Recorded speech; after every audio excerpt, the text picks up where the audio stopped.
Hey everyone, in today's video, we're going to be going through 13 restaurant stocks to consider buying. We're going to go through what these stocks are, a bit more about their businesses, and then we're also going to look at their valuations before I give some final thoughts on each one. If you like this kind of content, be sure to give this video a big thumbs up. It really does help with the YouTube algorithm. And we're going to start off with the Cheesecake Factory, as you can see on your screen. Cheesecake Factory is down about 10% in the last year. And longer term, it's actually trended down more than that, down about 25% here. Its current market cap's at $1.8 billion, and you get a nice starting yield of about 3%. So Cheesecake Factory has been trending down over the longer term. One of the high level reasons that's happened is because they actually own lots of their, or place lots of their restaurants in malls and mall-like facilities, which has just been an area of decline in the United States, and also an area that investors are concerned will continue the trend of decline. So less foot traffic, potentially less visitors at the Cheesecake Factory, unless people are literally going there to go to the Cheesecake Factory. So that's one of the concerns that's impacted their overall multiple. In terms of the business, they actually own a lot more than just the Cheesecake Factory brand. You're seeing kind of their other brands that they play around with on the screen, boutique brands, growth brands. And these are brands that they kind of put up a couple locations, they see what's working, what's not working, they make tweaks, they expand, and hopefully longer term, this is a big part of their growth profile where they're not as reliant solely on the Cheesecake Factory brand, but also maybe hit a couple home runs out of this kind of incubator that they're building up in the restaurant space. Going through Cheesecake Factory though, because that is still the majority of their business, you can see here in terms of their business from 2019 to today, their on-premise business is pretty flat. And if you just think about how much costs have gone up from even cost of goods of their food to rent to the cost to pay wages, this business has probably become a lot worse in terms of profitability and net income over the last 3-4 years, even though they're just showing top line. So it seems like they're holding the business whole. But what's really been driving growth is off-premise, which really blew up during the pandemic. Looks like lots of that growth stuck around, almost doubled the business on off-premise to kind of help out the overall synergies and scale of their physical locations there. So that's just interesting to see that in-store isn't really growing very much, but off-premise is growing to a great extent. Looking at their valuation here.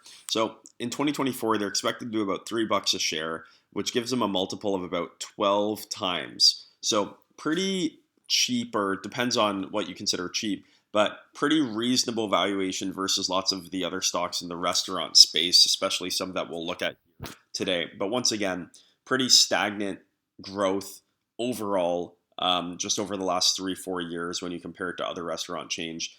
In store, they're actually flat over the last 3-4 years. And there's that overarching concern on their exposure to malls and those kinds of centers, and if that'll have a big negative impact on their traffic.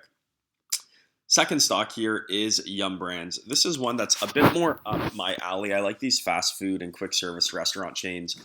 Yum Brands owns KFC, Taco Bell, and Pizza Hut, most notably. They also acquired a burger chain in the US. I'm unfamiliar with it, but it's called The Habit, for about $400 million a few years ago during the pandemic. They pay a 2% dividend yield, $36 billion market cap. And like lots of these large quick service restaurant businesses, they're for the most part franchisors. So they don't own a ton of their locations, but they do get royalties and license fees off of them. And I really like that business model. It's really asset light, and you're just cashing the checks from the royalty payments on a monthly or quarterly basis.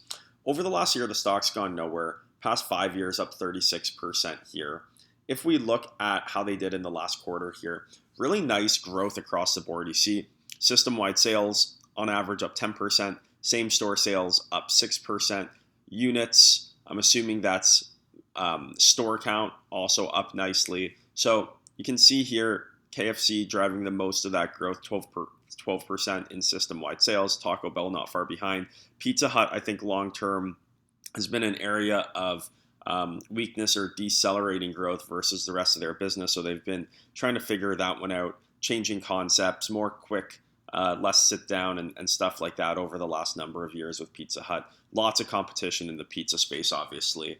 Some that we'll talk about today, but there's tons of local competition in markets they're in. Also, big U.S. competition here at home, at least home for them. So very competitive space there. Looking at their earnings per share here, Pizza Hut, or not Pizza Hut, Yum Brands is expected to do about $5.80 of EPS. So they're trading here at around 22, 23 times earnings. So even though the stock hasn't really moved around a ton, they're trading at the same earnings multiple that they were at a couple years ago in this kind of low to mid 20s range. Which just goes to show that versus McDonald's, versus some of their other competitors, they haven't been as successful in recent years of driving growth of earnings. You can see here they were actually at $130 a share over 2 years ago now. So stock hasn't really been going anywhere over the medium term. I know they got a big jump up, it seems like, in this 1 year here. In 2019, they gained like 25 of the 35% gain over the last 5 years. But it's been a number of years since they've really moved the needle on this stock. Next stock here is Chipotle. Chipotle is a beast, $68 billion company now. In the last year, up 46%. It's growing like a tech company. Last 5 years, 320%. This one has a huge valuation on it. So you see $68 billion market cap. They're expected to do just over $50 of earnings this year. So if I gave them $50 of earnings, that would mean they're trading at about a 50 times multiple at these levels. So 50 times multiple for a food chain. With that being said, this isn't just any food chain. They're investing a ton in automating the process of getting food out quickly and quality assurance. They're also just expanding their footprint in a huge way, and they own their entire network like a Starbucks. So this is a very different model than Yum Brands, than McDonald's, where they are primarily franchised. They own the entire chain. And that's why, even though they may not be as prevalent as some of these other businesses that we're about to look at, they have a much larger market cap because they actually own all of the economics. They're not sacrificing that ownership in order to scale quickly or maximize return on invested capital by delivering leverage through franchising. So a bit of a different approach. Super expensive company. I think the company will do well fundamentally. I just don't know if it's already entirely been priced in. So that 50 PE for a stock like this does give me some pause. It's not one that I'm really looking at investing in at these levels. You can also see here it's right at its 52-week high, between $14.70 and about $2,500. So definitely continues to run up here in the last number of months. Next stock here is actually one that I do own, and it's one that has ran up a bit in the last year or two. It's Restaurant Brands International. So in the last year, RBI or ticker QSR is up about 16%. In the last 5 years, up 28, 29% here. Really has taken off since 2022, though, was at $65. So it's up 66% in the last 18 months or so. Got up to a $50 billion Canadian market value. So in US dollars, it's in the high 30s, similar size business to Yum Brands. If I was to talk about their brands a bit, they own the Tim Hortons brand in Canada, but they also own the Burger King and the Popeyes brand. And they had a tuck-in acquisition of Firehouse Subs as well for about $1 billion a couple years ago. So pretty well diversified business in terms of they have a chicken play with Popeyes, they have a meat play or a beef play with Burger King, they have a coffee restaurant with Tim Hortons and a morning restaurant, and then they have subs with Firehouse Subs. So they're really well diversified across different types of fast food or quick service experiences. And that was one of the things that attracted me to the stock. The other thing at the time I was buying it, it was trading in the high teens of a multiple, but it's really outgrown that. $4.60 of EPS this year. High side is $5.40. If I said they're going to do $5, they're doing about 21, 22 times earnings. If I took the 460 number, it would be closer to 23 times. So right in line with Yum Brands in terms of their valuation here. Definitely not a steal by any means versus the category, but not necessarily overpriced too. So I've just been holding on, collecting my dividend payments, and watching the company develop further. Next stock here is Starbucks. Starbucks is a stock that if I go over the last 5 years here, it still has um, pretty good track record, up 33%. But in recent periods, down 11% in the last year, even here versus 2021, which is about a 2.5 time difference versus today in July. The stock's down about 20%. So it's been trending down. But fundamentally, the company's actually been doing pretty decently. They continue to open up new restaurants. They're driving EPS. Their multiple has just gone down huge. So if I go to their earnings per share here, expected to do just under $5 of EPS. So they're trading at 20 or just under 20 times earnings here, which is pretty decent given that historically this company traded closer to 30, 31, 32 times earnings. So that obviously happens as companies get more developed and whatnot. But it seems like the stock's really gone nowhere despite them executing on a pretty decent basis. I know they have some employee issues at this company with unionization, and they have a lot of China exposure and whatnot.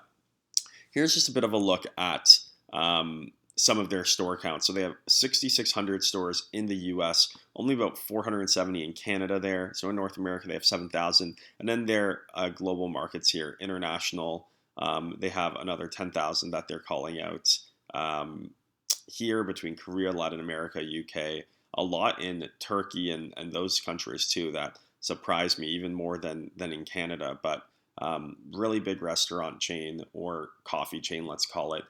I haven't really bought into this one just because I think it's a bit more consumer discretionary than staple. People buying $7, $8 coffees. I don't know in a downturn how well that'll hold.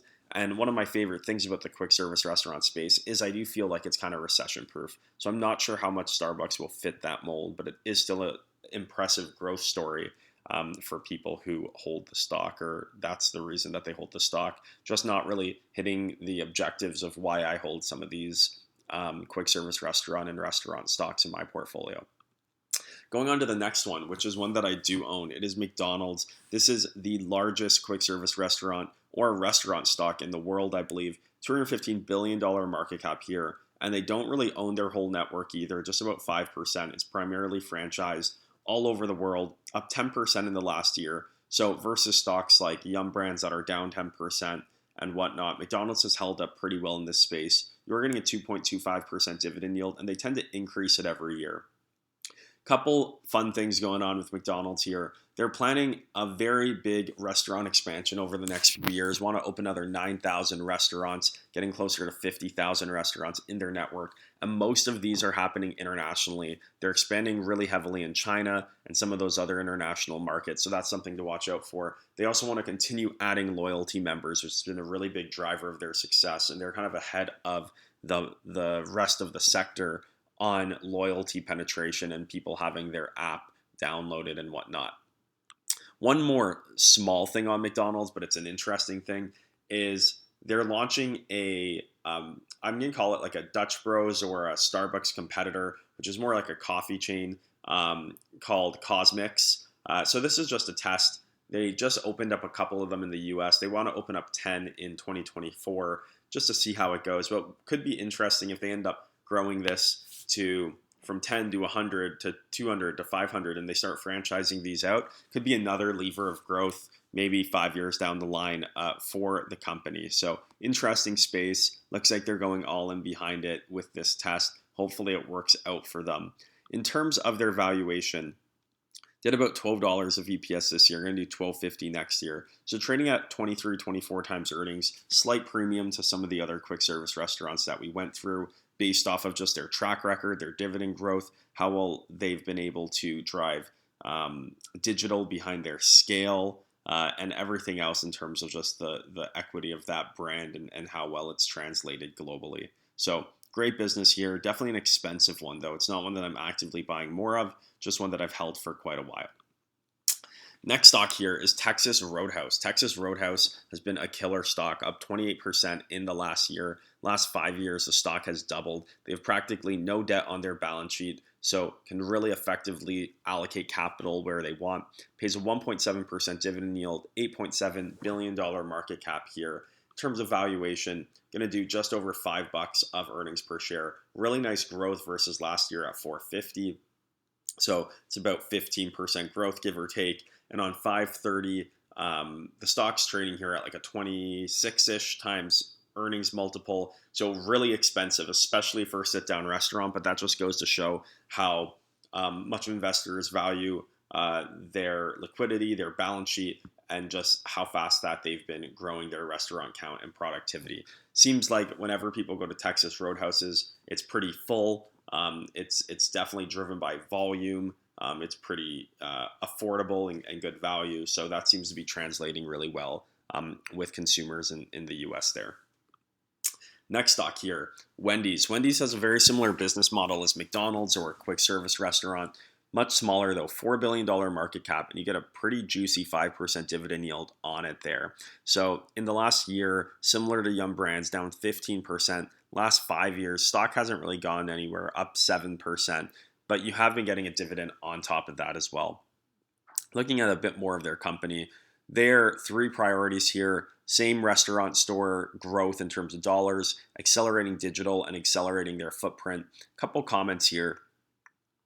On digital, it seems like just by looking at their numbers, they're well behind lots of the other quick service restaurants in terms of the percent of sales done on digital. And then for footprint expansion, it seems like they've struggled a bit getting new franchisees and stuff. I've seen some programs that they've launched to try to get out of this by waiving franchise fees for the first 24 months or only taking half the franchise fees for the first 24 months to enable a quicker payback period on franchises that these investors or these franchisees are buying, give them a competitive advantage over opening up a Burger King or a Popeyes or a McDonald's or whatnot. While that's a great maybe long-term growth driver and getting more Wendy's up and getting more people into the Wendy's network in terms of franchisees, like the fact that you fundamentally need to change the model and kind of give up that upfront royalty revenue in order to attract people to even consider Wendy's over buying some of these other franchises may speak to some cracks in the details in terms of why can't Wendy's get these franchisees organically? Why do they need to offer these level of incentives that other restaurants aren't? So it seems like they're definitely executing a plan to address the footprint expansion issue and the desire to expand their footprint. But it poses a couple of questions on productivity, on just the franchisee value equation and whatnot for them to have to do that in the short term in order to do it. Digital acceleration is an area, like I said, they seem to be behind lots of their competitors. And I think it's hard when you're up against some of these 40, $50 billion companies, McDonald's, $200 billion company, and you're trying to make similar digital investments on a much smaller store footprint. So that's why I do think this is the right move. But until you really get a really big footprint out there, I think it's hard to make some of those digital payments that you need to make pay out. So they're in a bit of a challenging spot because of that. Looking at some of their capital allocation policies that have been consistent for a number of years, growing the business, investing back into the business, continuing to have an attractive dividend yield, and then lastly, repurchase shares and or reduce debt. Looking at this company here, they have a ton of debt. For a $4 billion company, their debt here, their total debt's $4.2 billion, net debt $2.1 billion. So huge debt load for this company here. So if I was a shareholder in this company, I would want them to be paying down this debt aggressively to get the business in a better spot, get that debt servicing cost off the book to further reinvest in the business, farther buy back shares down the road when they're in a better position to. This just seems like a company with a lot of different capital priorities in terms of needing to expand their store count, needing to offset some of that royalty income in the short term from new franchisees to do that. In addition to that, they're doing lots of store upgrades I've seen in other places, and they have tons of debt. So like they should not be, in my opinion, in a spot where they should be repurchasing shares by any means. They should be increasing the value of their business by reducing the debt and investing in the business still. They're not an overly developed company that's just raking in the cash yet. They have a lot of work to do. So that kind of just concerns me in terms of what their priorities are short-term versus long-term, that they're burning cash on repurchases. And I do love repurchases on my developed companies that have no better use for the cash. But there's a lot of use for the cash to go around here with that amount of debt and some of the other issues that they're having. So that was a bit concerning to see when I was looking at this stock a year or two ago. Still concerning today that that's one of their priorities in terms of capital allocation. This year or last year, they're going to do $1 a share. Next year, $1.10. So trading cheaper than lots of the other ones, between 18 and 19 times earnings, 17 and a half if you believe in the high side number there, 424. So I think rightfully so, this one's trading cheaper. They don't have the global footprint that lots of the other fast food chains here have. They do have a ton of debt. They don't seem like they've had their expansion plan completely figured out in terms of needing that royalty kickback to franchisees and everything else. So a bit more of a messy situation here, but you are getting a cheaper multiple for walking into it. Next stock here is a quick one. We talked about Yum in the broader sense in terms of Yum Brands, the holding company for the globe, but they actually spun out their China holdings business a while ago. So this is primarily KFC in China, which is a really, really big business, huge market for them. And when I look at the amount of revenue that Yum Brands actually gets from Yum China Holdings, it appears to be like 4 or 5% of their overall revenue and overall earnings that they get through that licensing and royalty revenue on the year. So even if you do own Yum Brands, you are getting some exposure to the China side of the business. But if you want to own the China side directly, which is more of a play on China, then you can own Yum C, which is Yum China Holdings, down huge over the last year as the broader Chinese economy and Chinese stocks have gone down 40% here. Looking at the value, $15 billion market cap, you're buying it right at the 52-week low at these levels pretty much. And the value of the stock here, going to do about $2.15 a share, so trading 16, 17 times. Once again, significantly cheaper than the broader global Yum Brands, which is trading at 23 times. So you are getting a bit of a discount here on the Chinese business versus the global business if you wanted to be over-indexed to China. Next one here, we got Domino's Pizza. This one has had a wild ride. Super long-term, one of the best performing stocks in the entire stock market. But the last few years, it's been a bit more rocky. Went all the way up to 560 a few years ago in 2021, and then went all the way down under 300 for a while here before kind of reclaiming its glory almost up to 450, now 422 currently. In the last year here, up almost 20%. You do get a 1.1% dividend yield on the stock, but they tend to grow through share buybacks in terms of how they return value to shareholders a lot. They're going to do about $15 a share this year. So trading at about 28 times earnings. Super expensive multiple, but they've really performed well and executed well behind these high multiples in the past, continued to get the share price up. And this company actually has a huge global footprint. I believe it's the largest pizza company in the world. They have more stores outside of the US than in the US. So you get a really nice global diversified chain of restaurants that you get some ownership in. I'm pretty sure I'm accurate in that global versus US thing, but if I'm wrong, someone let me know in the comments. Gonna run through these last ones pretty quick. Jack in the Box, US fast food chain here. Flat in the last year, past 5 years actually down, so hasn't been a great stock historically. Once again, these smaller ones are a bit more risky, a bit more volatile, hard to drive scale on digital and some other investments required when you're only a $1 or $2 billion company versus McDonald's and all these other businesses.